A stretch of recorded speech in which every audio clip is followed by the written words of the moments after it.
مجھے کہنے لگے جی میرے اوپر ناکام ڈپریشن تھا. اس نے لفظ ہی کہا کہ جی ناکام ڈپریشن تھا, انگزائٹی آخری حالت پہ تھی, اور 20-20 30-30 گولیاں ایک وقت میں میرا کھانا ہوتا تھا, اور گھر والے مجھے کمرے میں بند رکھتے تھے, بجلیوں کے سوئچوں کا خیال رکھتے تھے.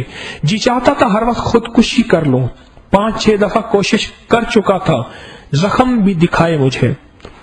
کہنے لگا میں درس میں آج تک نہیں آیا, اور میں ان پیروں سے, مولویوں سے, ان داڑھی والوں سے, ان دینداروں سے نفرت کرتا تھا نہایت سخت.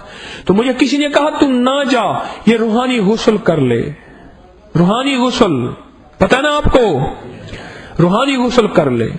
کہنے لگے جی میں نے 3 دفعہ دن میں کر لیا غسل. ایک دفعہ کیا نا تو مجھے کچھ ریلیف, کچھ فائدہ محسوس ہوا. پھر میں نے دوسری دفعہ کر لیا, پھر میں تیسری دفعہ کر لیا. دن میں 3 دفعہ غسل کیا. جو گولیاں میں 3 وقت 20-20 گولیاں کھاتا تھا, ایک دن کی ڈوز میں ایک, یعنی 3 دفعہ ڈوز کھاتا تھا نا 20 گولیوں کی, دن میں ایک میری مقدار کم ہو گئی, یعنی میں نے 2 دفعہ کھائی. اور اس کے بعد میری طبیعت میں کچھ حشاش بشاش ہوا. تو کہنے لگے پھر میں گھنٹہ غسل کرتا ہوں, اب روحانی غسل.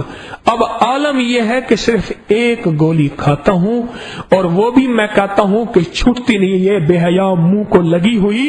اب مجھے صرف کوئی عادت سی ہے, ہڑک ہے, کوئی ضرورت نہیں ہے مجھے گولیوں کی.